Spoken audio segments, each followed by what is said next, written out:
अंग सदा कृष्ण परसंग। जय वैष्णव ठाकुर, जय वैष्णव ठाकुर, वैष्णव ठाकुर, जय वैष्णव ठाकुर।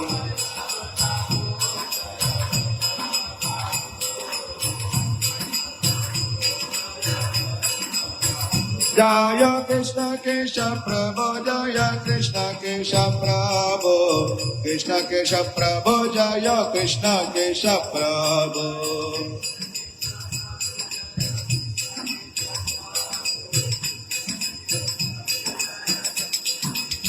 शोभते ते शोभते रवाते ते तिरवाते ते शोभते रवाते ते शोभते रवाते ते शोभते रवाते ते तिरवाते ते शोभते रवाते ते। मोरे दया करो, मोरे कृपा करो, दया करो, मोरे कृपा करो, मोरे दया करो, मोरे कृपा करो, दया करो, मोरे कृपा करो।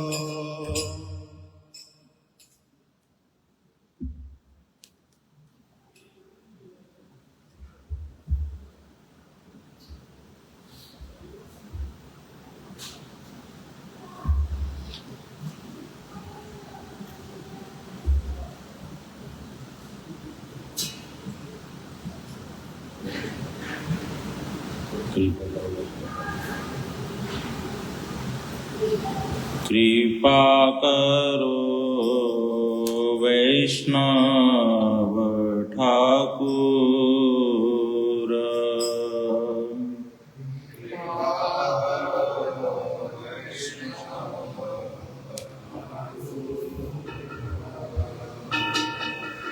संबंध जानिया भजीते भजीते, अभिमान हउदो।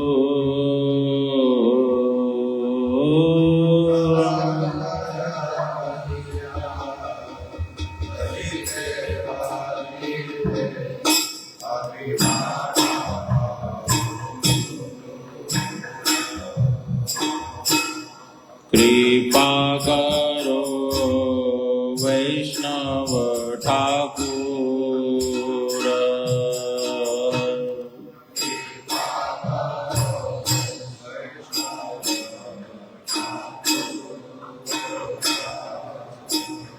आमी तो वैष्णव बुद्धि हईले, अमानी नाको आमी।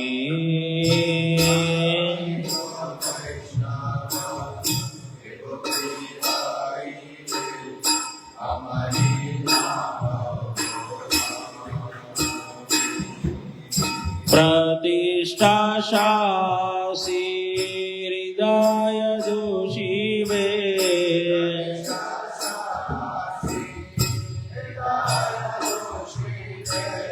हई बनिराय गामी।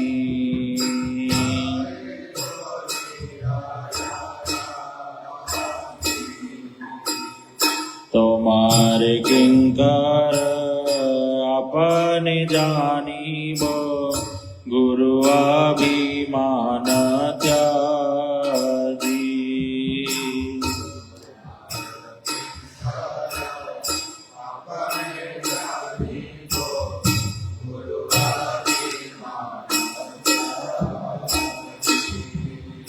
तुम्हारे उचिष्ट पद जल रेणु,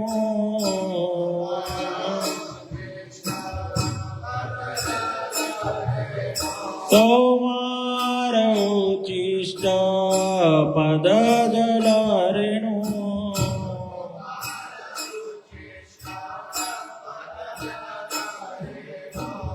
सदा निष्कपटे भजी।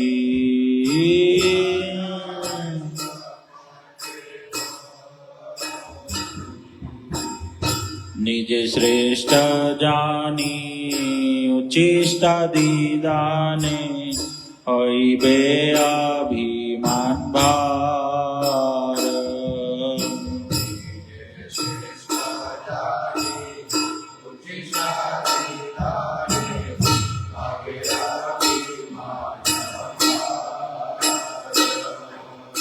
ताई शिष्य तव थाकिया सर्वदा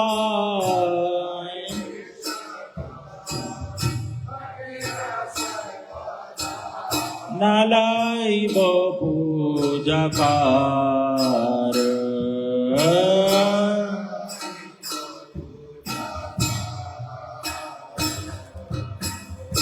अमानी मानद हैल कीर्तने अधिकार दिबे तुम्ही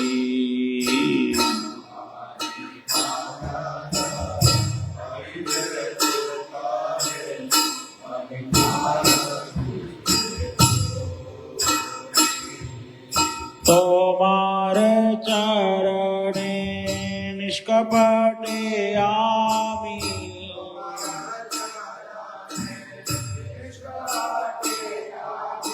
तोमार चरणे निष्कपटे आमी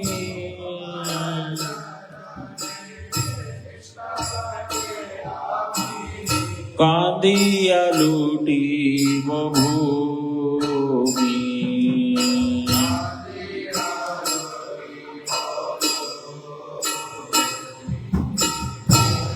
कृपा करो वैष्णव ठाकुर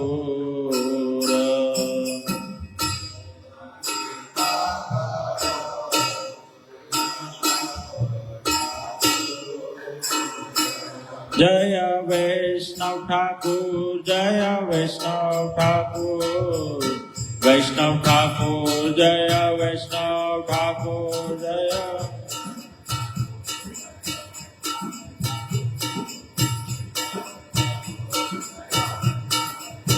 ओ जय कृष्ण केशव प्रभु जय कृष्ण केशव प्रभु कृष्ण केशव प्रभु जय कृष्ण केशव प्रभु जय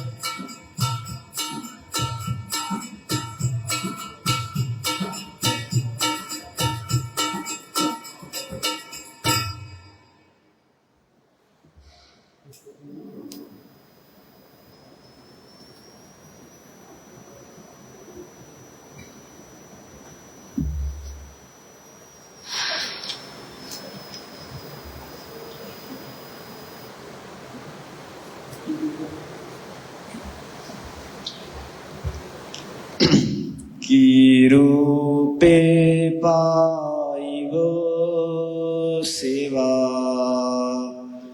मुई दुराचार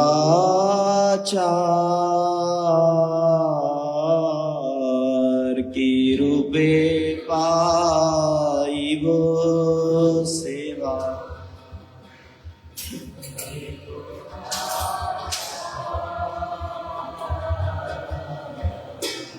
श्री गुरु वैष्णवेर दीनाइलो आमार श्री गुरु वैष्णव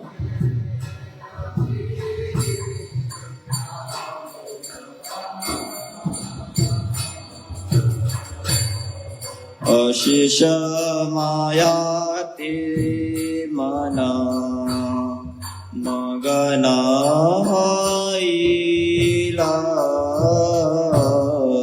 अशेष मायाते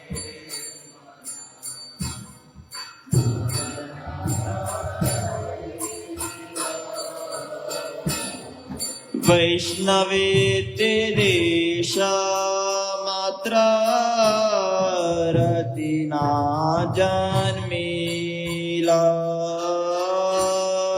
वैष्णवे ते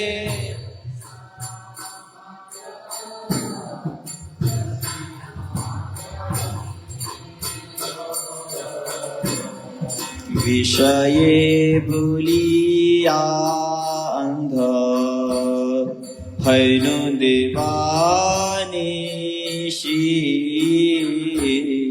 વિષયે ભૂલિયા હૈનું દેવાની गले पास दीते फिरे माया से पेशाती गले पास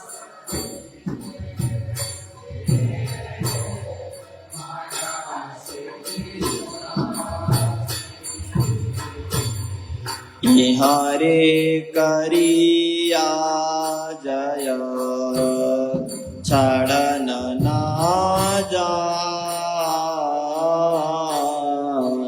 हारे का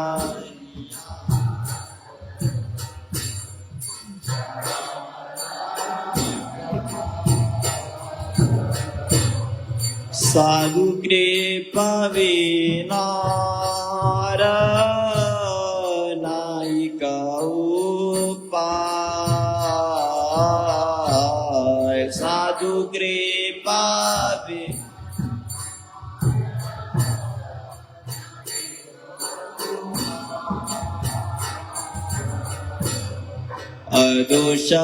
अदोषादराशि प्रभु पतिता उद्धार अदोषादराशि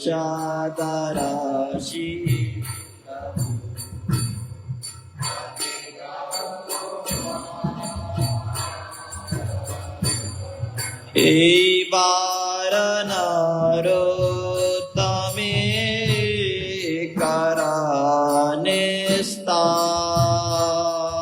करानिस्तार ए बार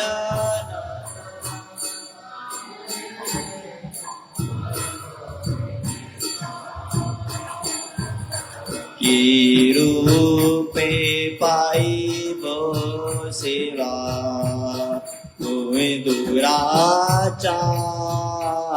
दुराचार के रूपे पाई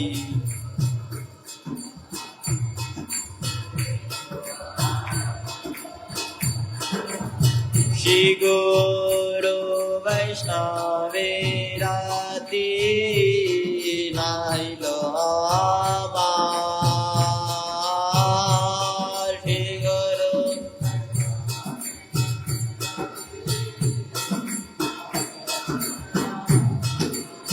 जय वैष्णव ठाकुर जय वैष्णव ठाकुर वैष्णव ठाकुर जय वैष्णव ठाकुर जय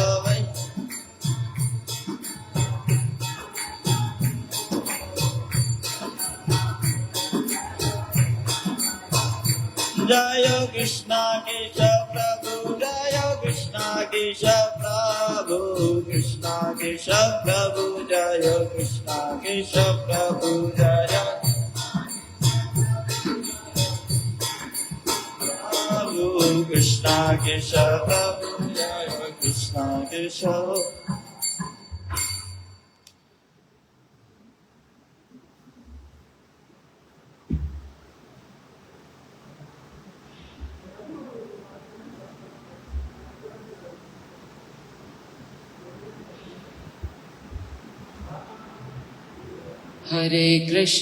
हरे कृष्णा कृष्णा कृष्णा हरे हरे हरे राम राम राम हरे हरे हरे कृष्णा हरे Krishna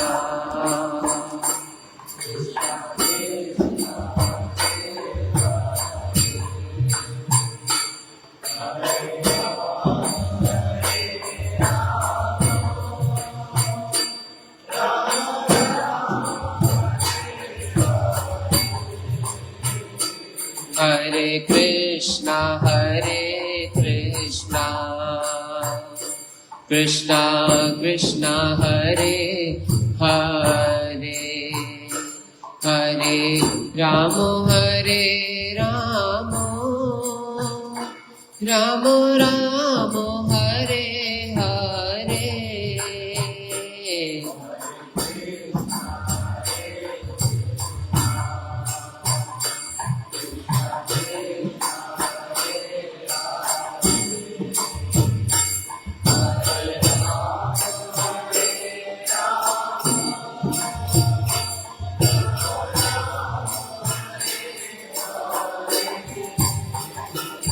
Hare Krishna Krishna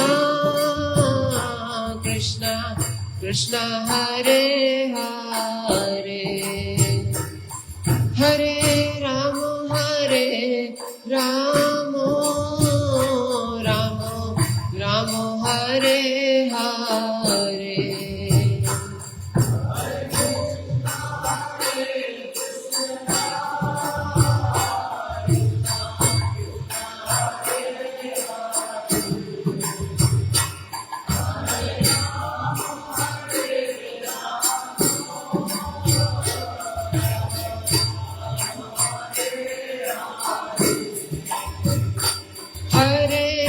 Krishna Krishna Krishna Krishna Hare Hare Hare Rama Rama Rama Hare Hare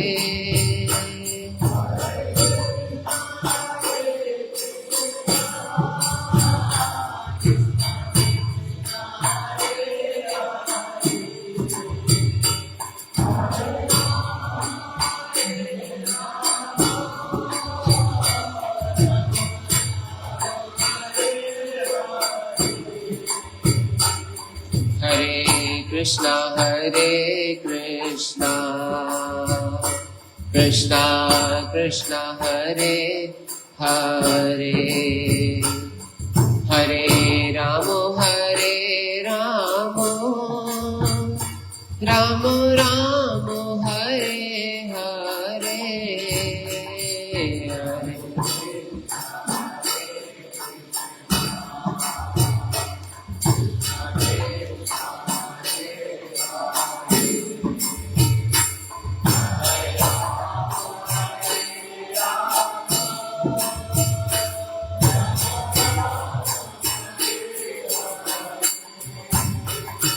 Hare Krishna Krishna Krishna Hare Hare Hare Rama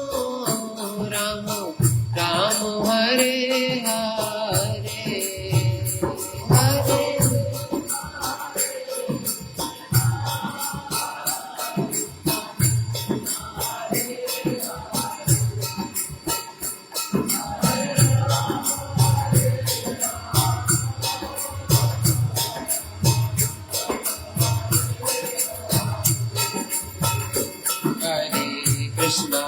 Hare Krishna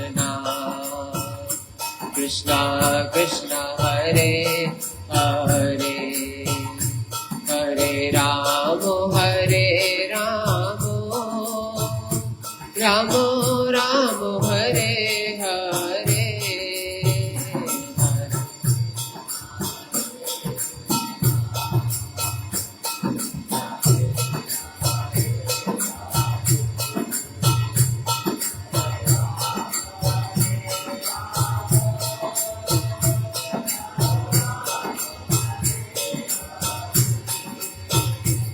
Hare Krishna Krishna Krishna Hare Hare Hare Rama Rama Rama Hare Hare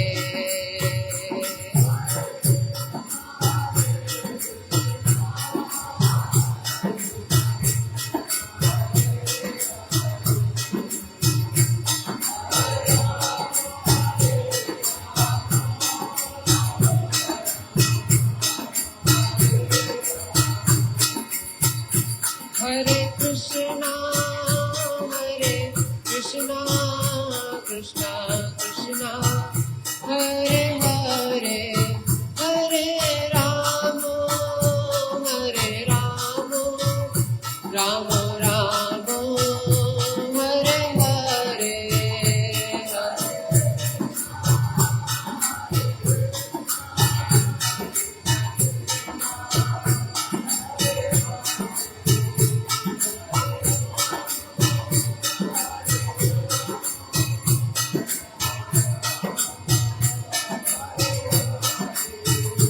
Jaya Radha Madhav, Radha Madhav Radhe.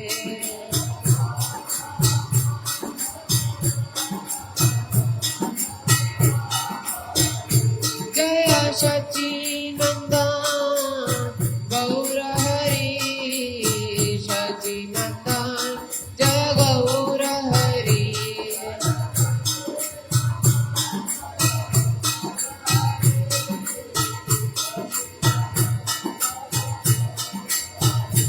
Jaya Krishna Kesha Prabhu, Jaya Krishna Kesha Prabhu, Krishna Kesha Prabhu, Jaya Krishna Kesha Prabhu.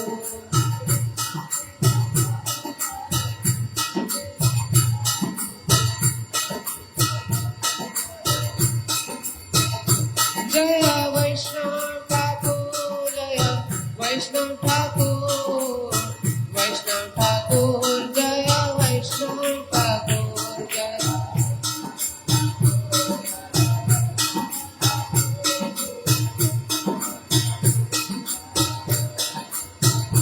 Hari Bol, Hari Bol, Hari Bol, Bol, Hari Bol, Nitai.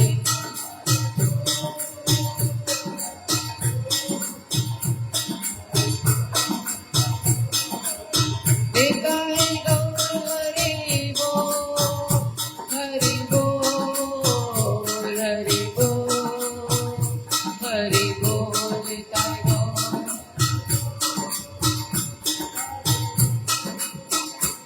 Hari Bol, Hari Bol. Nitai Gaur Premanande.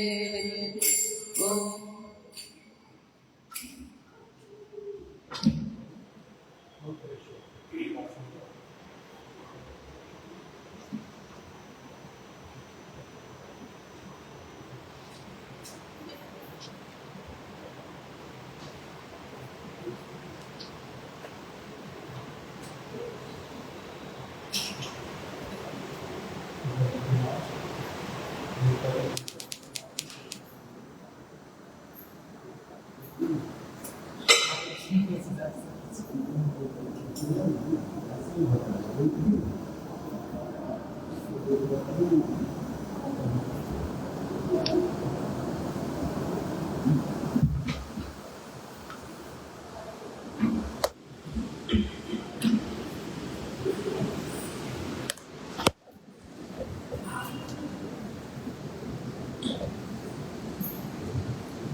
ज्ञानतिमिरान्धस्य ज्ञानञ्जनशलाकया चक्षुरुन्मिलितं येन तस्मै श्रीगुरुवे नमः। वाञ्छाकल्पतरुभ्यश्च कृपासिन्धुभ्य एव च पतितानां पावनेभ्यो वैष्णवेभ्यो नमो नमः।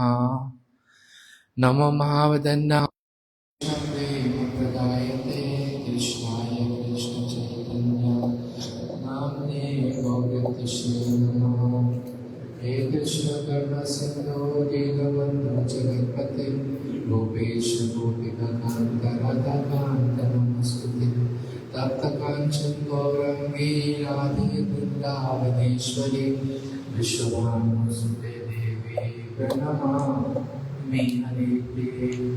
जय श्री कृष्ण चैतन्य प्रभु नित्यानंद श्री अद्वैत गदाधर शिवासादि गौर भक्तवृंद। हरे कृष्णा कृष्णा कृष्णा हरे हरे हरे राम राम राम हरे हरे।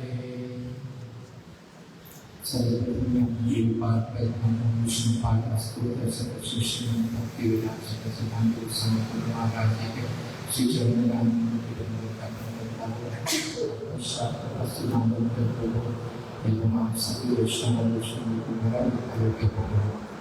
आज एक बहुत ही विशेष तिथि है योगिनी एकादशी और साथ ही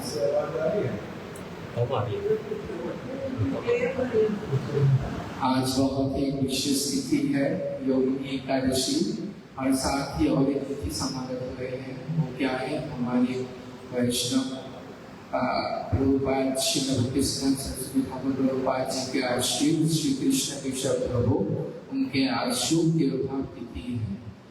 जो वैष्णव के चरित्र है वो हमारे लिए बहुत ही शिक्षाप्रद होते हैं और जो कृष्ण केशव प्रभु है उनका जीवन तो पूरा सेवामय जीवन था। प्रभुपाद जी के चरणों में उन्होंने अपने आप को अपने तन मन से पूर्ण रूप से समर्पित करके और उन्होंने पूरा जीवन सेवा द्वारा ही व्यतीत किया है।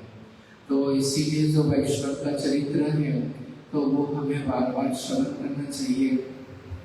इसीलिए हमें गुरुवर बार बार जोड़ देते हैं वैष्णव के चरित्र को श्रवण करने के लिए। तो आज उन्हीं के जीवन की कुछ जो एक कथा मैं बोलने के लिए प्रयास करूँगा। तो जो कृष्ण केशव प्रभु थे वो कैसे प्रभुपाद जी से जुड़े हुए थे उसके बारे में हम लोग सुनते हैं कि वो बालक थे, उस समय छोटे बालक थे। तो गांव के लोग कुछ उनके नवद्वीप परिक्रमा के लिए आए थे। तो नवद्वीप परिक्रमा में आए थे और उस समय श्री प्रभुपाद भक्तिसिद्धांत सरस्वती ठाकुर नवद्वीप परिक्रमा का संचालन करते थे। बहुत सारे भक्त लोग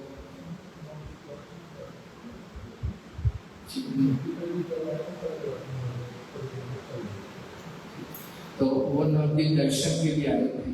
तो आने के बाद जैसे ही प्रभुपाद जी का दर्शन हुआ उनको और प्रभुपाद जी के हरि कथा का श्रवण हुआ तो उनके मन में स्वतः ही एक तो भावना जागृत हुआ कि वो फिर प्रभुपाद जी को छोड़कर कभी गए नहीं, तो प्रभुपाद जी की पास रहेंगे।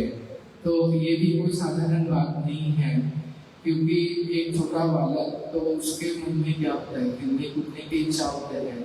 लेकिन जो वैष्णव होते हैं, जो भगवान के शुद्ध भक्त होते हैं, उनके जो आचरण है वो बाल्यावस्था से कुछ अलग प्रकार के होते हैं।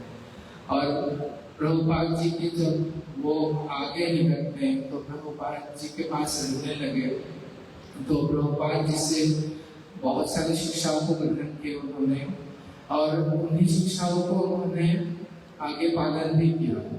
तो उनके जीवन में कुछ एक जैसे फिर उनका मठवास प्रारंभ हो गया और मठवास जैसे प्रारंभ होगा तो उनके पास फिर वो तो गांव के लोगों के साथ आ गए थे और वो जब वापस नहीं जा रहे थे तो गांव के लोगों ने बहुत समझाया उनको, फिर भी वो गए नहीं वापस। तो उनको लेने के लिए उनके पिताजी आ गए थे कुछ दिनों बाद। तो उस समय नवद्वीप परिक्रमा चल रहा था। तो फिर उनके पिताजी भी प्रभुपाद जी के जब दर्शन किए, कथाओं का जब श्रवण किया तो उनके पिताजी भी प्रभुपाद जी के आश्रित हो गए थे। तो ऐसे उनके पूरे परिवार के प्रभुपाद जी के आश्रित हो गए थे। और जो कृष्ण केशव प्रभु है वो प्रभुपाद जी के बहुत निष्ठापूर्ण सेवा करते थे, उनसे हरि कथा का श्रवण करते थे। तो जब प्रभुपाद जी अपने कबीला में चले गए तो श्रीपाद कृष्ण केशव प्रभु अन्य जो गुरुवर थे श्री भक्तिदेव माता गोसाई महाराज और उनके जैसे गुरु भ्राता लोग होते थे उनके साथ वो लोग प्रचार श्री कृष्ण केशव प्रभु प्रचार के लिए भी जाते थे। तो जब प्रचार के लिए जाते थे एक बार बनारस हिंदू यूनिवर्सिटी में कुछ कथा एक बहुत बड़ा प्रोग्राम का आयोजन था।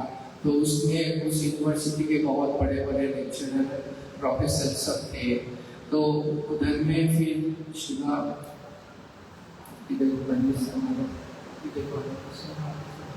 शिल भक्तिदेव महाराज गोसाई महाराज जी थे, तो उन्होंने हमें जीवन में भक्ति क्यों करना चाहिए, कृष्ण भगवान है, उनका ही हमें मतलब कृष्ण स्वयं कृष्ण ही भगवान है, बाकी सारे देवी देवताएं हैं, तो हमारे उपास्य कौन है, श्री कृष्ण ही है, आराध्य भगवान श्री कृष्ण ही है, भगवान एक ही है। तो वो सब कथाओं को बोल रहे थे। तो फिर उधर के जितने भी प्रोफेसर थे तो वो लोग क्या बोले कि ये तो हम जानते ही बचपन से ही सुनते आ रहे हैं कि कृष्ण भगवान है, तो भक्ति करना चाहिए, ये सब बातें तो कॉमन है, तो कोई नई बात बताइए, कोई नई बात बताइए, ये सब तो सुनी हुई है। तो ऐसे ऐसे करके बोल रहे थे। फिर लास्ट में कृष्ण विजय प्रभु ने माइक लिया, प्रभु ने ये बोला कि ये सब तो जानते हैं आप लोग, लेकिन पालन कितने लोग करते हैं? भक्ति का जो याचन करना होता है, जो भक्ति करना है, तो जो भक्ति के लिए बहुत सारे नियम होते हैं, तो वो सब कितने लोग पालन करते हैं? तब सब लोग शांत हो गए, क्योंकि जानते तो वे भारतवर्ष में सब लोग जानते हैं बहुत सारी चीजें, लेकिन पालन करना नहीं होता है। तो तब कृष्ण के प्रभु जी बता रहे थे कि हम इसी बात को सिखाने आए थे, जानते तो सब कोई है, लेकिन किस प्रकार से करना है भक्ति, तो उस चीज को सिखाने के लिए हम लोग यहाँ पर आए थे। तो इस प्रकार से उनका जो भाषण, जो कथा होते थे, तो बहुत ही प्रैक्टिकल होते थे, और जो प्रभुपाद की जो शिक्षा है उसके ऊपर ही आधारित होते थे। और एक बार की बात है, वो कृष्ण किशोर प्रभु जी आसाम का जो पूर्वाश्रम थे वो आसाम से थे, तो उस समय आसाम के जो सीएम थे गोपीनाथ बरदलोई थे, तो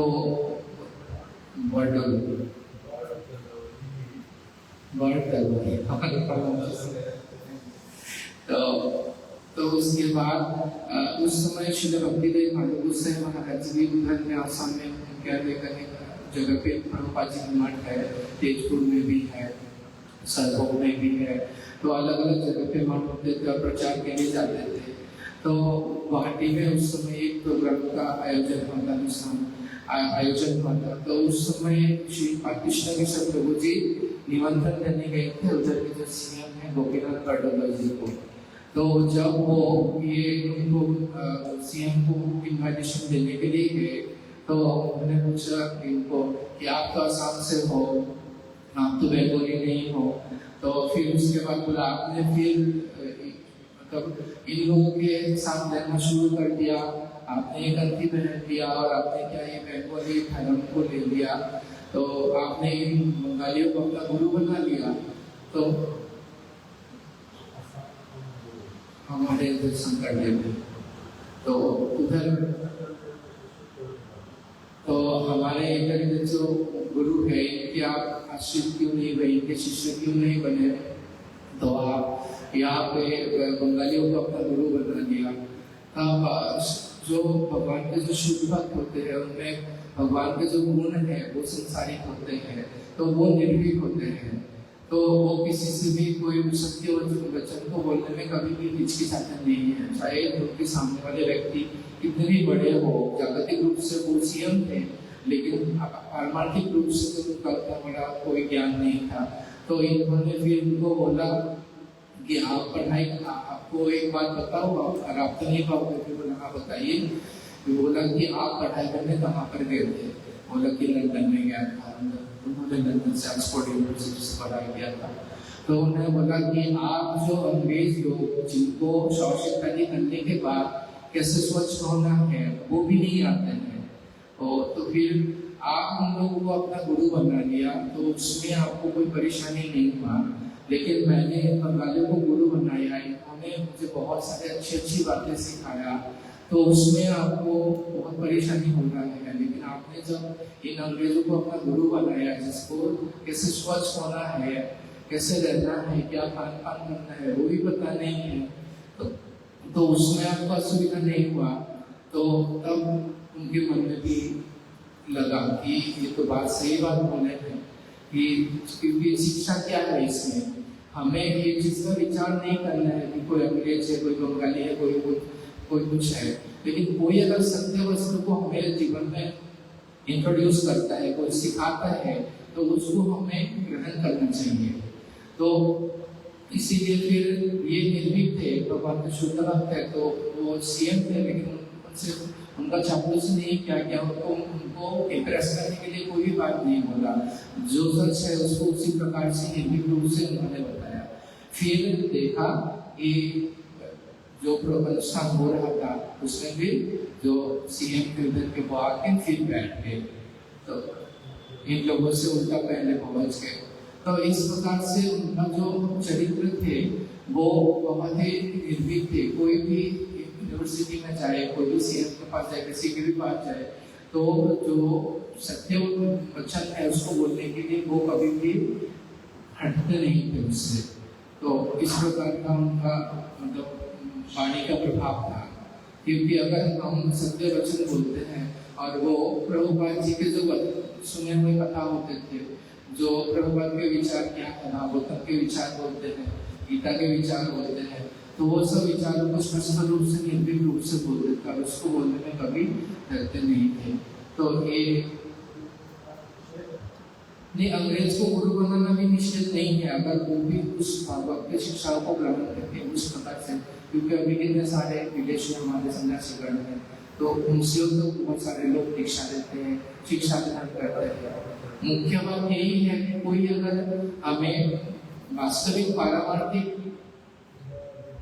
किंवा विप्र के साथ किंवा ज्ञासी शूद्र के नाम नए कृष्ण तत्ववेद का जे से गुरु है, तो इसमें कोई ब्राह्मण है, विप्र है, कोई शूद्र है, कोई सन्यासी है, तो वो विचार नहीं है, कोई अंग्रेज है।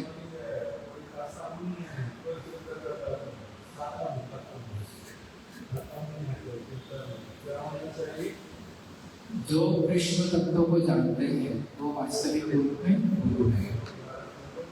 क्या जान सकता है?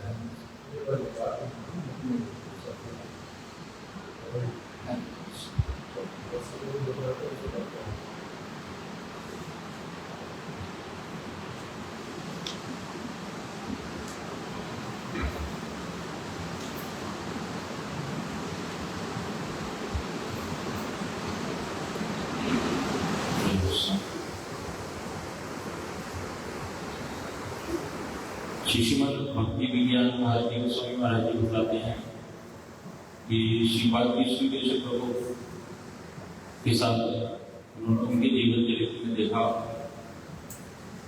कि जब वे जगन्नाथपुरी मठ में रहते थे, चैतन्य गौड़ मठ में, तो वैष्णवों की सेवा का उत्साह बहुत ज़्यादा होता था उनके हृदय में, श्रीपाद कृष्ण केशव प्रभु के हृदय में।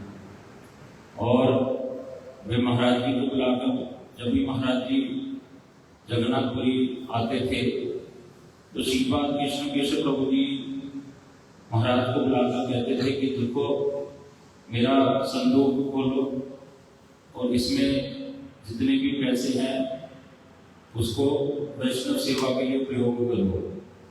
क्या करना है?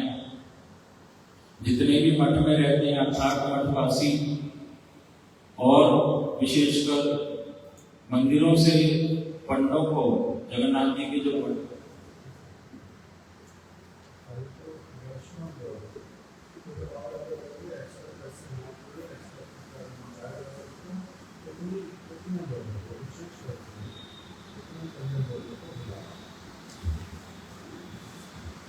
मठवासियों मतलब श्रीपाद कृष्ण केशव प्रभु जी महाराज को बोलते थे कि जगन्नाथ जी का प्रसाद खरीद के ले आओ, जितने भी पैसे हैं, और मठवासियों को तो वह प्रसाद देना ही देना है, अन्य वैष्णवों को भी निमंत्रण देना है, और अगर अधिक पैसा बचता है उसमें तो जगन्नाथ जी के जो पुजारी हैं, पंडित हैं, उनको भी निमंत्रण देकर उनको प्रेम से प्रसाद वितरण करेंगे।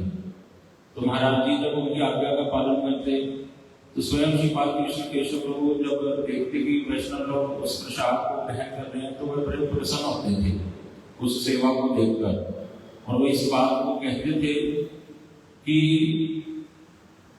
जो अन्य अन्य लोग हैं या भक्त लोग हैं मुझे ये प्रणामी देकर जाते हैं और ये वैष्णव सेवा के लिए ही वो मेरे को देकर जाते हैं प्रसाद। तो जब मैं क्या हूँ, एक क्लर्क काम कर रहा हूँ क्लर्क की तरह।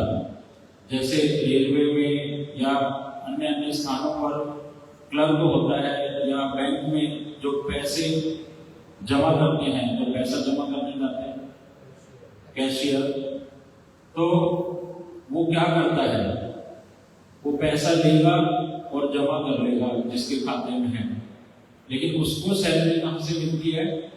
बैंक वालों से, जो बैंक का मालिक है, या रेलवे में जो मालिक है, रेलवे में जो क्लर्क की नौकरी कर रहे हैं उसको भी पैसा, उसकी सैलरी उनसे मिलेगी।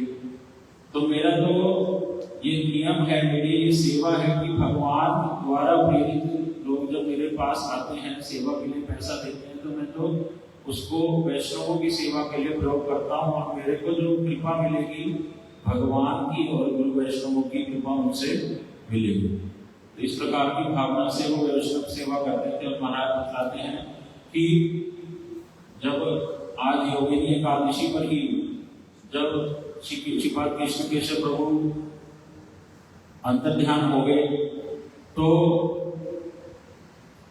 महाराज जी ने भी उसी प्रकार से जो कृष्ण केशव प्रभु को अच्छा लगता था, जैसे कि जगन्नाथ जी का प्रसाद वितरण करना वैष्णवों को, इसी नियम को पालन किया था जब वह अंतर ध्यान हो गए। वीर महोत्सव में इसका पालन किया, क्योंकि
वास्तविक आचार्य श्री कृष्ण केशव ब्रह्मचारी का जीवन इतना सरल निष्किंचन था कि जब उन्होंने अप्रकट लीला की तो उनके एकमात्र संदूक में से कुछ ग्रंथ, 2 जोड़ी कपड़े तथा अत्यधिक न गण्य धन राशि प्राप्त हुई थी।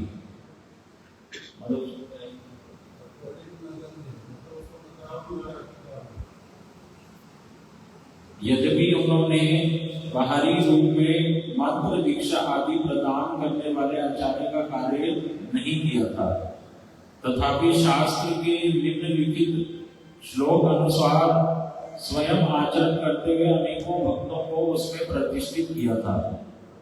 श्लोक है, आचिनोति अशास्त्रार्थम आचार्य स्थाप्यति अपि स्वयं आचरते यस्मात् आचार्य स्तेन कीर्तिता। वायु पुराण का श्लोक है। इसका अर्थ है, जो शास्त्र की गुण सिद्धांतों को उपयुक्त रूप में संग्रह कर स्वयं उसका आचरण करते हैं एवं दूसरों को भी उसमें प्रतिष्ठित कराते हैं, ऐसे आचारवान एवं तत्वविद पुरुष आचार्य कहलाते हैं। यद्यपि उन्होंने स्वयं अपने लिए कुछ संग्रह नहीं किया, तथापि उनकी सेवा के लिए कभी किसी वस्तु का कोई अभाव नहीं हुआ। उनके द्वारा योगिनी एकादशी तिथि में अप्रकट लीला प्रकाशित करने पर बहुत से भक्तों ने उनके वीर महोत्सव के लिए मुझे अर्थ प्रदान किया, तथा जिस प्रकार वे मठवासी भक्तों तथा पंडों को जगन्नाथ देव का प्रसाद लेकर तृप्त होते थे। उनके विरह महोत्सव पर भी मैंने श्री जगन्नाथपुरी स्थित समस्त गौड़िया मठ के भक्तों तथा अनेक पंडों को बुलाकर श्री जगन्नाथ प्रसाद ही वितरण कराया था।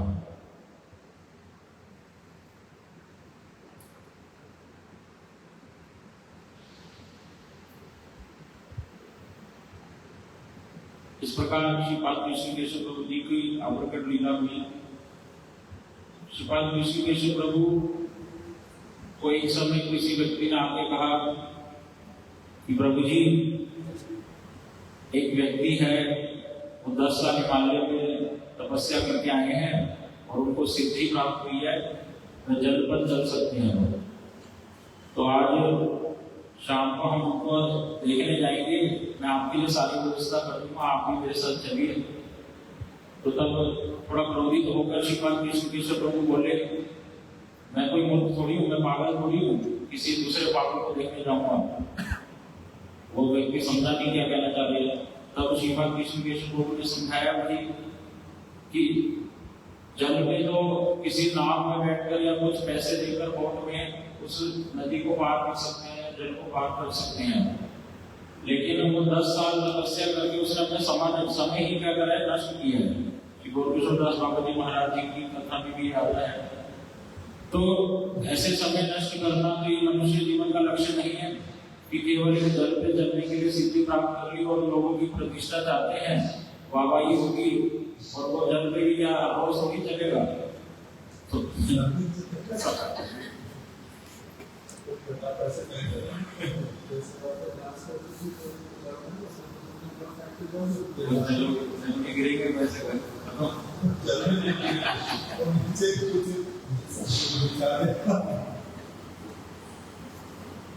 तो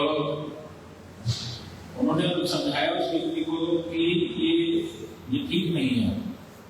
मनुष्य जीवन में अगर बुद्धि प्राप्त हुई है, धन संपत्ति प्राप्त भी होगी, ये सारी चीजों का लक्ष्य होता है इसको भगवान की सेवा में प्रयोग करना, ना कि अपनी प्रतिष्ठा की आशा के लिए ऐसी ऐसी सिद्धियों को प्राप्त कर लेना जिसका मूल्य बस कुछ भी नहीं है। नाम बात करने का जो पैसा लगता है वो तो आसानी से हो सकता है। इस प्रकार में शिक्षक प्रैक्टिकली बड़ी आसानी से समझा देते थे उस बात को कि ये बड़ा समझने का विषय है।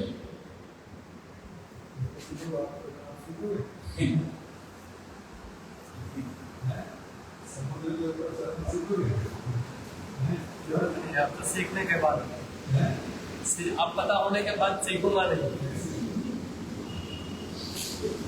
ये पागल बना रहे ना आपको। सीख जाओगे तो बहुत सारे पैसे कमाएंगे होगी। यही मैंने पढ़ेंगे फिर भी सारे फिर भी सीखूंगा नहीं। अपने मेरे से कमा के अभी आपकी शिक्षा पूरी नहीं हुई है।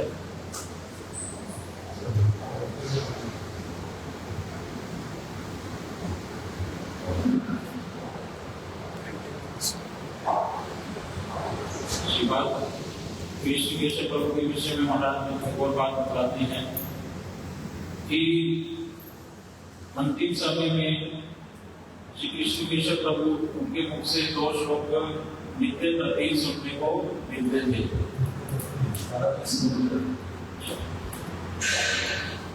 सारा दिन बोलते थे। भागवत का श्लोक है और श्री मोहन माला स्तोत्र का श्री राजा और शिखर द्वारा उच्चारित। तो उस श्लोक में भागवत का श्लोक तो वो है लघुवा सुंदर बहुत संभवांत वाला, और मुकुंद माला स्तोत्र वाला पढ़ के बना सकते हैं।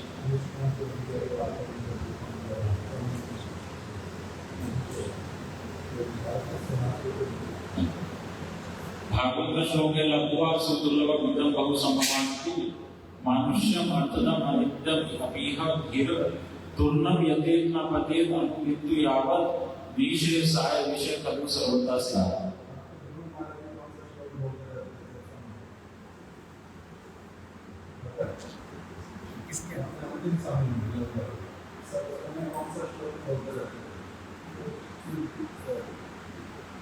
गुरु वैष्णव भगवान की ने चरण को उसके बाद आराधना नाम करना नाम करने के लिए वाले लोग भी जाना फिर क्या होगा इसी को देखने से लक्षण सावकाल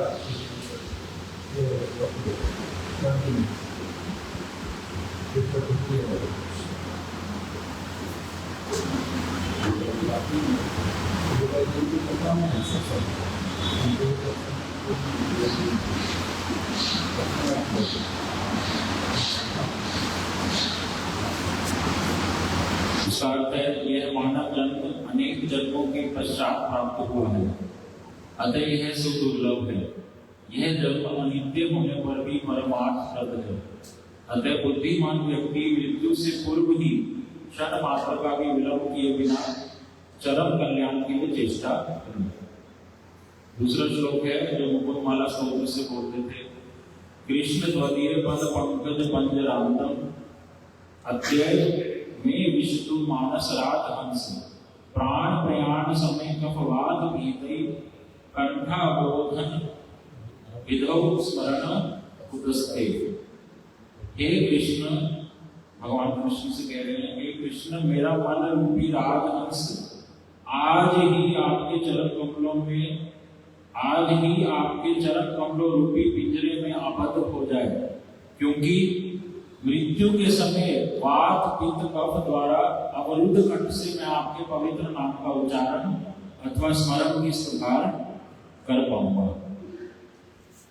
तो उच्च स्वर से पुनः पुनः बार बार इन श्लोकों को दोहराते थे। इस प्रकार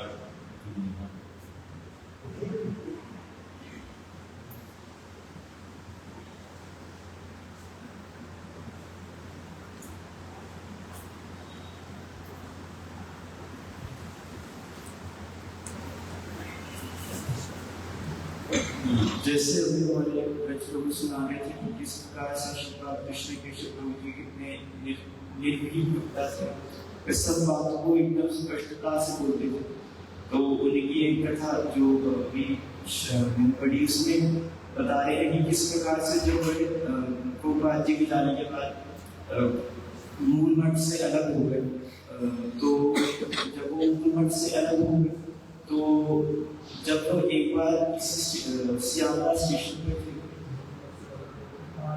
मूल मठ से अलग हो गए, श्री माधव महाराज जी, श्री भक्ति देव माधव स्वामी महाराज जी के पास रहते थे।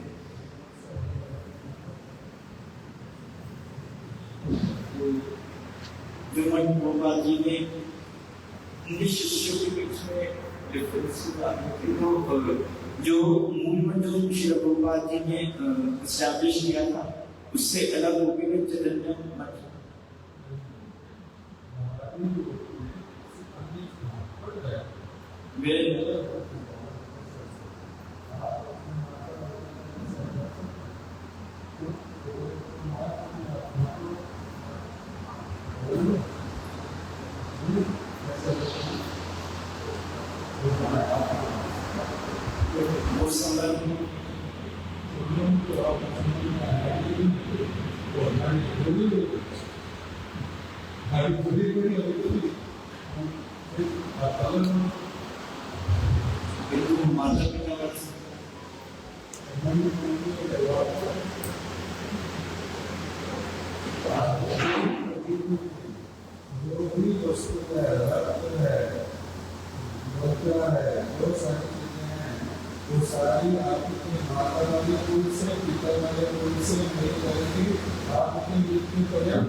उनकी शिक्षाओं उनकी वाणी उनके आदर्श उनके ग्राम उनकी कला सारा कुछ कहाँ से है?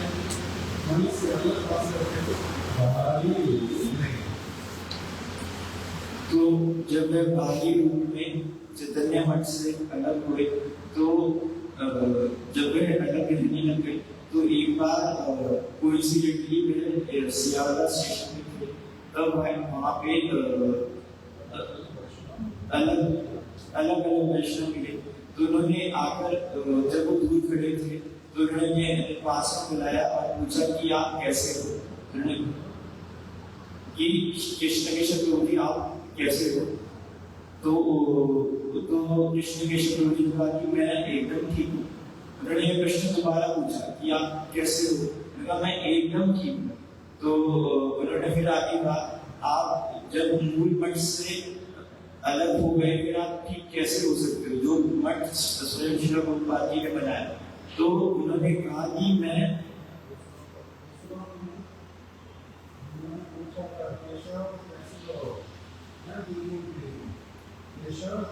कैसे हो?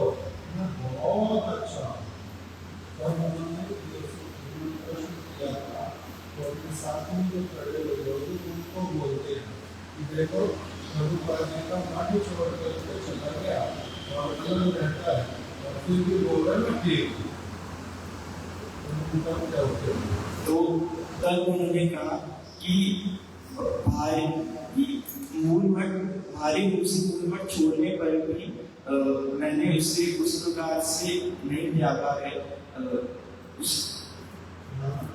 मैं ठीक हूँ जिनके साथ रहता हूँ वहाँ पर वैष्णव कैसे रहते हैं, वैष्णव का आचरण कैसा होता है, सारी चीजें सभी लोग अपने अपने अनुसार वर्णन कर रहे हैं। सब अच्छा शिक्षा है वो सारा मुझे तो मिल रहा है, इससे अच्छा ही अगर आप लोगों के साथ में कभी चैतन्य मन में रहता तो क्या सीखना? तो मैं इस प्रकार से वैष्णव की निंदा करके सीखता। मैं वहाँ पे यही सीखता कि आप केवल आप लोग ही भजन कर रहे हैं और आपके पास सीखा कि मैं ही भजन करने वाला हूँ सिर्फ, बाकी कोई नहीं भजन कर रहा है। किंतु अभी जहाँ रहता हूँ वहाँ सीखता हूँ कि मेरे में हजारों कमियां हैं किंतु दूसरे लोग मेरे से बहुत अच्छे। मैंने अभी एडिट जो रहा है सीखना तो अलग है, आपके साथ रहने पर सीखना अलग है। फिर इसके बाद उन्होंने जो सामने जो अन्य भक्त थे उन्होंने ये भी कहा कि हमारे बीच में एक महाराज जी हैं, इन्हें तो प्रभुपाद जी ने साक्षात रूप में कहा है कि आपको कृष्ण भक्ति आपका सबसे अधिक कल्याण उन्होंने साक्षात रूप में बोला है।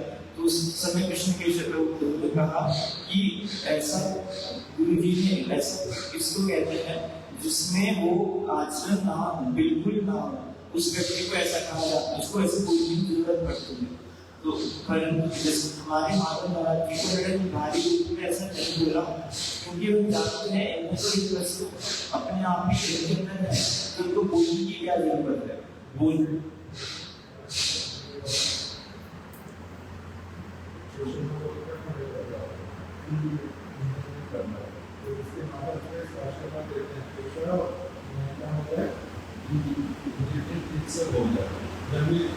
बंद रहेगा तभी ये आशीर्वाद नहीं तेरे इंजीनियरिंग से हो जाए तब देते हैं, जरूर हुई नहीं है। इसलिए कह रहे हैं प्रभुपाद जी ने कहा भी कहा कि तुम्हारा प्रचुर कल्याण हो। इसका मतलब क्या? अभी तुम्हारा कल्याण हुआ नहीं है, तुम्हारा प्रचुर कल्याण हो आशीर्वाद दिया किंतु किसी को नहीं दिया ये वाला आशीर्वाद। इसका मतलब क्या हुआ? उनकी प्रति नहीं। इसका मतलब ये है उनके ऊपर मतलब प्रचुर कल्याण पहले से हो चुका है, इसलिए उनको एक्स्ट्रा ये वाली चीज की पता नहीं। ये बात उन्होंने प्रॉपर प्रेजेंस ऑफ माइंड। एक और घटना उनके जीवन में आती किस प्रकार से जब उनका इनाम दीक्षा हुआ तो वे मठ में जब रहने लगे तो वह जो प्रभुपाद जी के कुक थे उनको असिस्ट करते थे, क्योंकि सब्जी कटवाते थे, बर्तन वगैरह धो देते थे, किचन वगैरह साफ कर देते थे। तो एक बार जब प्रभुपाद जी मुंबई गए हुए थे, उनके कुक के साथ गए हुए थे, जब वो वापस कलकत्ता आ रहे थे तो आने में बहुत देरी हो गई, रात का समय हो गया। तो उनके जो कुक है उनको चिंता हो रही थी कि प्रभुपाद जी के प्रसाद की कैसे व्यवस्था होगी। अगर तो उस टाइम जब वह मठ पहुंचे तो उन्होंने देखा कि प्रसाद पूरा रेडी है, और जब प्रभुपाद जी ने फिर प्रसाद पाया तो उन्होंने कहा ये तो एकदम ऐसा लग रहा है कि जो कुक है उनको बोला कि ऐसा लग रहा है कि आपने बनाया। फिर प्रभुपाद जी ने पूछा कि यह किसने बनाया, तो उन्होंने बताया कि कैसे कृष्ण केशव जी ने बनाया। तो उन्होंने उन कुक से पूछा कि आपने क्या इनको कभी सिखाया कि प्रसाद कैसे बनाते हैं? तो उन्होंने कहा कि नहीं, मैंने तो कभी नहीं सिखाया, परंतु ये मेरे को हेल्प करते थे प्रसाद कैसे बनाते हैं, कि प्रसाद बनाते समय वो मुझे हेल्प करते थे। तो फिर प्रभुपाद जी ने श्री केशव जी को बुलाया। तो उस समय वे से पूछते कि आपने ये प्रसाद तो एकदम वैसे ही बनाया कि जैसे हमारे कुक बनाते हैं, तो ये आपने कहाँ से सीखा? तो उन्होंने कहा कि मैं हर समय एकदम अच्छे से ऑब्जर्व करता था कि वो कैसे प्रसाद बना रहे हैं, एकदम ध्यान से मैं देखता था।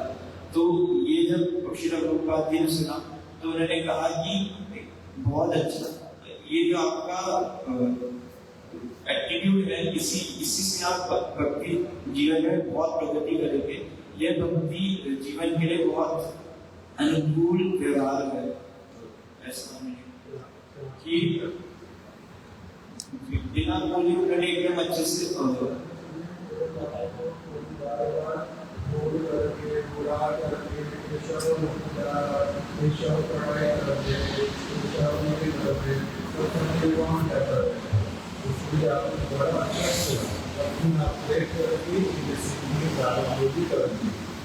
अच्छा आगे अपना एक एक करके बहुत सारी चीजें सीखते जाना।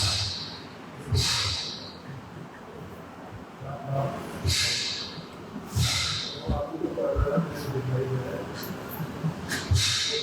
है पर थोड़ा सा रह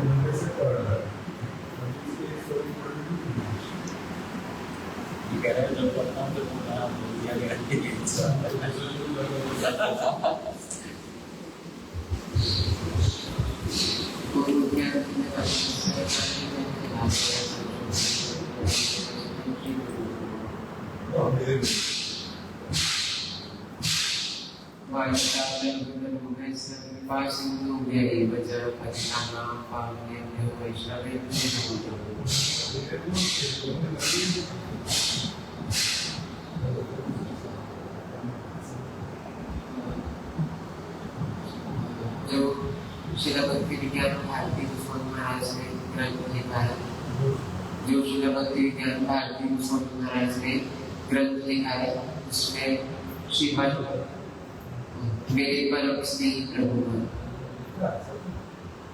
लिखा नहीं है, परंतु उनकी कथाओं से ट्रांसक्राइब करके ग्रंथ के रूप में प्रस्तुत किया गया। तो उसमें श्रीपाद केशव प्रभु के बारे में बताया कि कृष्ण केशव प्रभु श्रील भक्तिवेदांत माधव गोस्वामी महाराज के एक राइट हैंड के समान थे।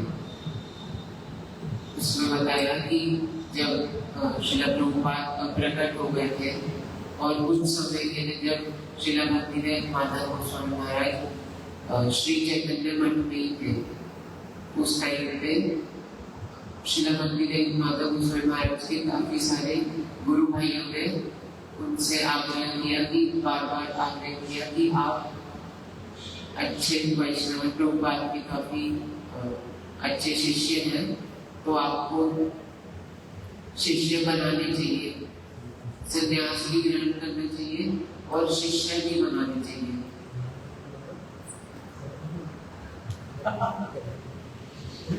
शिष्य ग्रहण करने चाहिए।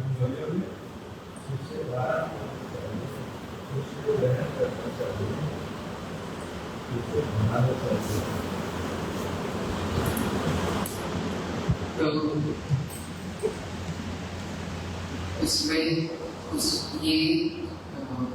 इसमें सबसे ये बात आग्रह करने का सबसे अधिक श्रीपाद केशव प्रभु ने श्रील भक्तिवेदांत गोस्वामी महाराज जी से किया था, और उनको कई बार ही इस चीज के लिए कन्विंस किया कि आप संन्यास धारण कीजिए। उसमें आगे बताया कि बाद में जब आसाम में प्रचार करने के लिए गए तब वहाँ पे श्रीपाद केशव प्रभु की ऐसी श्रील प्रभुपाद की शिक्षाएं और अलग अलग जो अलग भागवतम श्रीमद् भागवतम और गीता इत्यादि की शिक्षाएं बहुत अच्छे रूप से और सरल रूप से प्रचार किया, जिस कारण से असम में बहुत सारे भक्त जुड़ पाए और वो प्रचार बहुत ही अधिक सक्सेसफुल हुआ।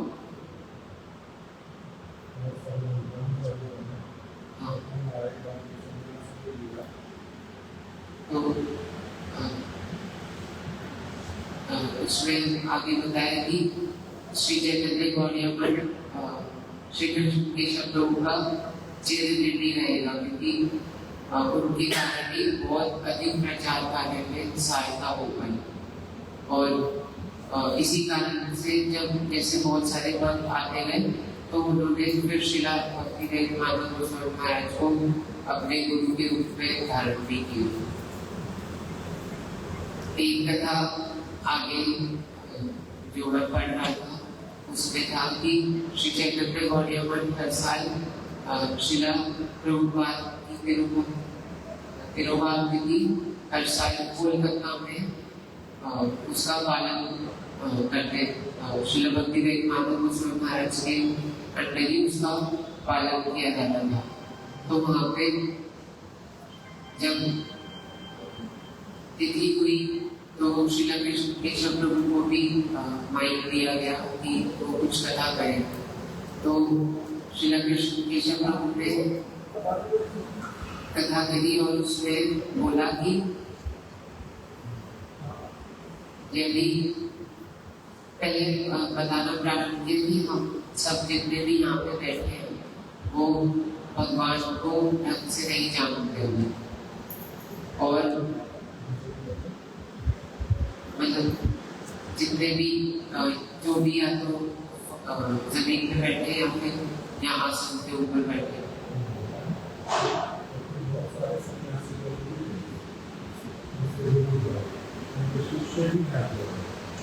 सभा में बहुत सारे लोग बैठे हैं, स्टेज के ऊपर भी बहुत सारे लोग बैठे हैं। और उन्होंने खत्म में बोल दिया कि देखो भाई, शास्त्रों में लिखा है जिसका भी भगवान के साथ मिलन हो जाता है वो फिर भगवान से उसका कभी भी वो अलग नहीं रह पाता। जो भगवान के साथ मिलन हो गया वो कभी भी अलग नहीं रह पाता। और अगर कोई दिखाई के अलग से रह रहा है, भगवान अलग जगह है, वो अलग जगह है, तो इसका मतलब क्या हो? उसका कभी भी होगा ही नहीं। तो इससे जो ये सारे ऊपर बैठे हैं ये भी अपनी आंख में बैठे हैं, भगवान के उनके साथ नहीं है, ये भी इनका भी भगवान से मिलन नहीं हुआ। और जो सारे लोग नीचे बैठे हैं इनका भी भगवान से मिलन हुआ ही नहीं है। तो इतनी कथा बोली उतनी देर में क्या हो गया? डंडी बढ़ गई, समय समाप्त हो। तो उसमें उन्होंने एक बयान बोला था, यदि 22 महीने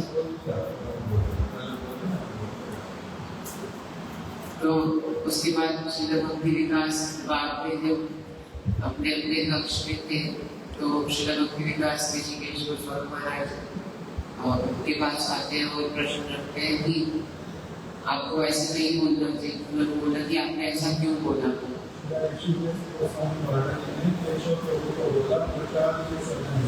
सारे लोग बैठे उन्होंने कहा कि आपने अच्छा काम नहीं किया, आगे खत्म करोगे।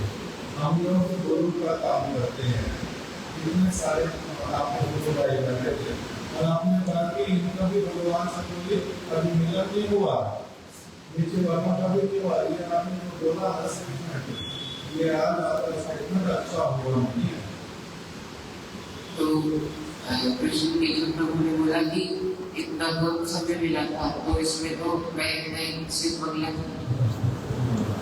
उन्होंने कहा आप लोग जितनी देर में मंगलाचरण में रहते हो, आपकी कथा होने के लिए मिलती है, आप मंगलाचरण से बोल रहे हो 7-8 मिनट तो आपका मंगलाचरण ही समाप्त नहीं होगा और मेरे को कथा बोलने के लिए 5 मिनट मंगलाचरण भी करना है, कथा भी बोलनी है और फिर भी आप आशा करते हैं कि पूरी कथा बोलता हूँ।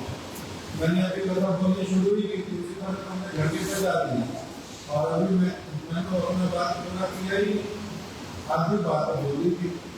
क्या आधी बात बोली थी उसको उदाहरण के लिए उन्होंने उदाहरण दिया कि देखो एक पेंटर, उसने लिखना था पंजाबी भाषा में एक खाने पेशाब करना, इसका मतलब होता है यहाँ पेशाब नहीं करना। हिंदी में तो नहीं पहले आ जाता है तीसरा अक्षर, बंगाली में वो चौथा अक्षर है। खाने पेशाब ना, यहाँ पेशाब करना नहीं, ये बंगाली ऐसे लिखते हैं। तो उन्होंने अभी पेंटर ने 3 अक्षर लिख दिए, यहाँ पेशाब करना नहीं, अभी बाद में लिखना था शाम बोले, तो अभी रात में, तो इसीलिए अब अगले दिन लोगों ने पढ़ा पेशाब नहीं करने लगे बड़े सारे, जिसने लिखवाया था वो कह रहे तुमने क्या लिखा है, हमारे और सारे पेशाब कर रहे हैं। कह रहे बाबूजी मेरा दोष नहीं हुआ, दोष किसका है, रात का, रात हो गई, इसने लिख नहीं पाया, अभी लिख दे तो ठीक हो जाएगा। तो इसी तरह से केशव ने कहा मेरे को आज फिर से समझ दे देना, मैं क्या करूँगा, जो कल आरंभ हो रहा था उसको अगले दिन क्या कर दूंगा, पूरा कर दूंगा। काफी लोगों को समझ आएगी, तो भूल गई, बाद में मेरे को मेरा पॉइंट पूरा करने दिया ही नहीं, उससे पहले घंटी बजा दी, कह रहे दोष मेरा नहीं हो रहा है, दोष आपका हुआ है, मेरा नहीं हुआ। अगले दिन भी उनको कथा बोलने के लिए दिया, फिर उन्होंने कहा अपनी कथा में कि देखो जो ऊपर बैठे जिनका मिलन हो भी चुका हो रहा है, तब भी भगवान की इच्छा से, जैसे उद्धव जी कृष्ण के साथ में अच्छी तरह से मिलन है, जब कृष्ण जा रहे थे वो भी उनके साथ ही जाना चाहते थे, किंतु कृष्ण उनको सेवा के लिए छोड़ करके गए। अब उनका मिलन तो है पड़ा, किंतु मिलन होने पर भी भगवान की किसी विशेष इच्छा से दिखाई पड़ रहा है कि अलग अलग, जैसे अभी मैंने प्रभु को बोला अपने माता पिता द्वारा कैसे हो सकते हैं, माता पिता से नारी छेदन होने के बाद भी अलग नहीं हो सकता, भीतर में रहती है चीजें। इसी प्रकार से जो भक्तों का भगवान से मिलन हो गया वैसे वाला मिलन है, हमें भले दिखाई दे ना दिखाई दे, मिलन हो रहा है, वो उसके बिना जीवित नहीं रहे, किंतु जो साधारण जीव है उनका भगवान के साथ अभी मिलन हुआ नहीं है, इसलिए ये क्या है, आराम से अपना जीवन जी रहे हो। किंतु अगर भगवान के साथ में मिलन का हो जाए तब फिर ये इस संसार में जीवित रह नहीं पाएंगे, इस संसार में भी जीवित रह पाएंगे, उनका मृत्यु हो रहा है साथ साथ। क्यों? क्योंकि भगवान जैसे बोलते हैं भगवान का किसी को दर्शन तकलीफ में हो जाता है, तो व्यक्ति कैसा हो जाता है, एकदम से संसार के लोगों के अनुसार एक प्रकार का पागल, तो करता भी कुछ और है, बोलता भी कुछ और है, देखता भी कुछ और है, उसका उद्देश्य भी कुछ और होता है, उदाहरण को समझ ही नहीं आता वो कहेंगे कौन है, इसी प्रकार का हो जाता है। इसी बात को उन्होंने बदला दिया। मैं ये नहीं कह रहा कि युवा ऊपर वालों का मिलन हुआ नहीं, क्या ऊपर वालों का हुआ है मिलन, तभी तो यहाँ पर आपको भगवान के साथ आपको मिलन कराना चाहते हैं, इतने सामर्थ्य आपको भगवान के साथ मिलन कराने। इस प्रकार की सारी बात समझाने की पूरी तो पाठ में बोलूँगा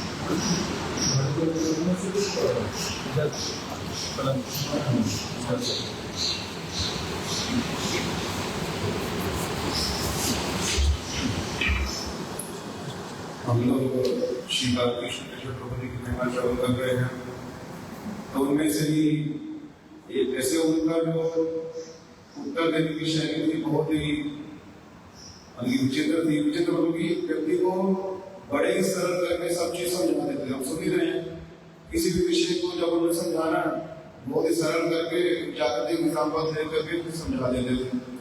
तो इसी प्रकार हमारे गुरु जी श्रील भक्ति वल्लभ तीर्थ गोस्वामी महाराज जी जब मठ में आए तो उनके साथ दो उनके और मित्र भी मठ में आए थे।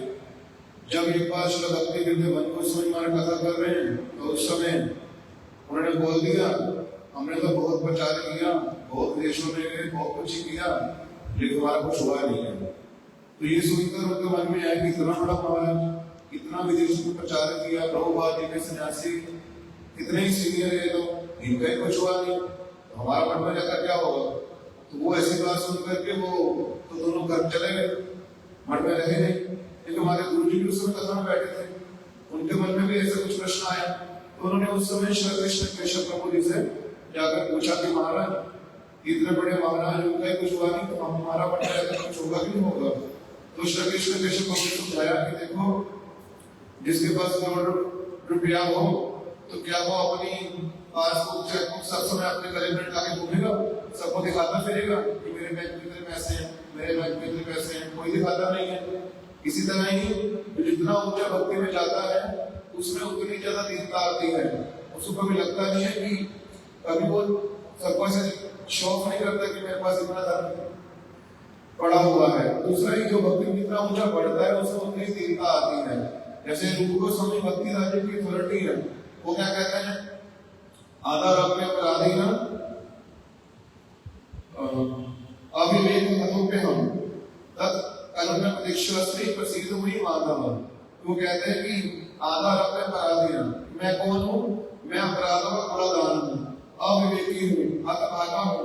हे माधव, मैं आपकी करुणा की परीक्षा कब से कर रहा हूँ, कब मेरे पर कृपा करेंगे आप। तो क्या रूप गोस्वामी अपराधों का कूड़ादान है, क्या वो अविवेकी है? ऐसा तो नहीं है। ऐसा क्यों बोल रहे हैं फिर वो? क्योंकि उनके हृदय में जितना शेष संग कर रहे हैं उतनी दीनता हृदय में आती जा रही है। दूसरे कबीर गोस्वामी ने क्या बोला अपने चैतन्य चरितामृत में, पूरी से गाय पूरी से कृष्ण जगाई मन आई गई पूरी से रूपा कृष्ण, ये सारी बातें क्यों बोल रहे हैं? क्यों?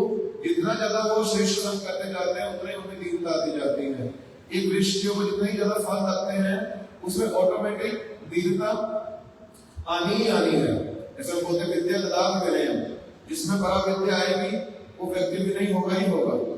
इस तरह से उन्होंने उनको समझा दिया। हमारे गुरु जी तो मठ में रह गए लेकिन वो लोग चले गए। इस तरह से उन्होंने बोला कि जब भी मन में संशय आए किसी की वस्तु को लेकर, स्वयं उसका रिकंसाइल करने वक्त बैठ जाओ। तो सबसे अच्छा है कि जो श्रेष्ठ व्यक्ति है जो आपको सही उपदेश देंगे उनके पास जाकर उनसे कंसर्न करो, ऐसा उन्होंने बोला। और एक और बात बोलकर सिर्फ विश्राम देता हूँ कि जो श्रीपाद अपने भक्ति वेदांत सिद्धांत महाराज जी सुनी थी बात कि कैसे जब उन्होंने समझाया कि वैष्णव जब अपनी सेवा किसी से करवाते हैं तो ऐसा नहीं होता कि अपने किसी जागृत लाभ के लिए हमसे सेवा करवाते हैं, अपने किसी कंफर्ट के लिए करवाते हैं। उनका हर एक उद्देश्य क्या होता है, जिस जो व्यक्ति उनके पास आएगा उसका मंगल किस प्रकार से हो जाए वो उद्देश्य से रखकर उनसे सारे काम करवाते हैं। अपना किसी स्वार्थ के लिए किसी से कोई काम नहीं करवाते हैं। तो एक बार जैसे माधव प्रभु सिद्धांत महाराज, उस समय उनका नाम कृष्ण के बाद ब्रह्मचारी था, जब ये दोनों श्री भक्ति प्रमोदपुरी को समाज की सेवा में थे तो उस समय पुरी में थे। हमारे कृष्ण केशव प्रभु भी वहीं पे विराजमान थे। तो बीच बीच में उनका दिल नित्य प्रति उनके पास जाते थे, उनको ग्रंथ पढ़कर सुनाते थे जो तने चंदा में। तो उसी समय एक बार श्री कृष्ण केशव प्रभु ने बोल दिया कि आप मेरे चरणों को दबाओ। तो रामदेव महाराज के चरणों को दबाने लग गए। तो चरणों को दबा रहे थे तो उन्होंने बोला कि तुम मेरे चरणों को क्यों दबा रहे हो? कहते इससे आपको आराम मिलेगा, आपको जो पेन हो रही होगी चरणों में, टांगों में, तो सबको दर्द मिलेगा और आराम मिलेगा। तो उन्होंने कहा नहीं, मैं अपने चरणों का आराम के लिए तो मैं तुमसे अपने चरण नहीं दबा रहा हूँ। मैं क्यों दबा रहा हूँ कि तुम फ्यूचर में क्या करोगे, इन्हीं सेवाओं का स्मरण करोगे कि मैंने कभी कृष्ण प्रभु के चरणों को दबाया था, कभी चरणों को पलटा था मैंने। तो इस तरह से जब मेरे को स्मरण करोगे तो क्या होगा, तुम्हारा परम मंगल होगा। इस तरह से वैष्णव अपने मुख से कोई बात बोलते नहीं है। जैसे श्री भक्ति ने कहा कि जब गुरु स्वयं अपनी महिमा दान करता है तो उसके लिए बहुत बड़ा संकट होता है, क्योंकि जो व्यक्ति सुनने वाला है वो उसको एक नेगेटिव में भी लेके जा सकता है कि अपनी महिमा खुद ही गाई जा रहे हैं। लेकिन जो लोग समझने वाला होता है उनके सामने गुरु अपनी महिमा गा भी देते हैं, ऐसा नहीं कभी गाते ही नहीं हो। तो इस तरह से उन्होंने स्वयं बोल दिया कि मैं तुम्हारे मंगल के लिए ही कि तुम्हें इस सेवाएं कर करके इसी को स्मरण करोगे तुम सब समय, इसलिए मैं तुमसे अपनी सेवा करवा रहा हूँ। इस तरह से उनकी बहुत सारी महिमाएं। और जब उन्होंने तीर्थधाम लीला की उससे पहले जो पूरी मठ है हमारा, वहाँ पे 2 गेट है, एक गेट सीसरा मंदिर, एक लेफ्ट एंड राइट दोनों और गेट है। तो जो एक तरफ जो गेट है उसका सारा खर्चा कृष्ण केशव प्रभु जी, जो उनको डोनेशन मिलती थी, जो लोग दर्शन करने आते थे, ये कौन है प्रभुपाद, ये कौन है, जो सेवा देते थे, और सारी सेवाओं को इकट्ठा करके वो गेट बनाने के लिए खर्चा भी देते थे वो कृष्ण केशव प्रभु। और उन्होंने कहा था कि जब तक ये गेट बनेगा नहीं तब तक मैं यहाँ से जाऊंगा नहीं, क्योंकि जब गेट उनकी जगह से जाऊंगा नहीं, इस गेट के बनने के पश्चात जगह से जाऊंगा मैं। जब वो गेट बन गया, कहते उसके पश्चात वो कहते थे कि इस गेट से ही मेरी जो मेरा शव है ना, जो इसी गेट से निकलेगा। तो इस तरह जब गेट बन गया उसके पश्चात ही कुछ समय पश्चात उन्होंने अपने देह त्याग किया और उसी उनकी इच्छा के अनुसार उसी गेट से ही क्या किया, उनको बाहर लेकर गए। तो और हमारे लिए कोई बात बताते छोटी सी, मतलब कि बहुत बड़ी बात है कि कैसी उनके प्रभुपाद जी के चरणों में निष्ठा थी। तो कहते हैं उनको आंखों में कैटरेक्ट हो गया, तो उनके इलाज के लिए पूरी तरह से डॉक्टर नहीं है अच्छे वाले। तो महाराज ने बोला कि आपको कैटरेक्ट हो गया, आपको कलकत्ता ले जाते हैं, वहां पर आपका अच्छे से इलाज ऑपरेशन कर देंगे, हो जाएगा, डॉक्टर कर देगा, तो उसके बाद वापस पूरी आ जाना। कहते नहीं, मैं अभी अपने गुरु जी का जो जन्म स्थान है इसको छोड़कर कभी भी जाऊंगा नहीं, मेरी मृत्यु कभी भी आ सकती है। जिससे मुझे कैटरेक्ट हो गया तो होता है, लेकिन मैंने ये पूरी छोड़कर कभी जाना नहीं कलकत्ता ऑपरेशन कराने के लिए।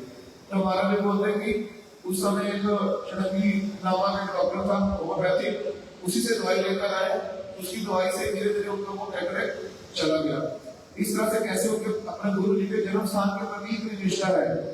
तो फिर जो उनकी शिक्षाएं हैं, उनके जो विचार हैं, उनसे अपने आप को कैसे अलग कर सकते हैं वो। इस तरह से उनकी बहुत सारी महिमा है। वांछा कल्पतरु वैष्णव कृपा सिंधु दैवजो अपना पावने वैष्णव से देव नमः।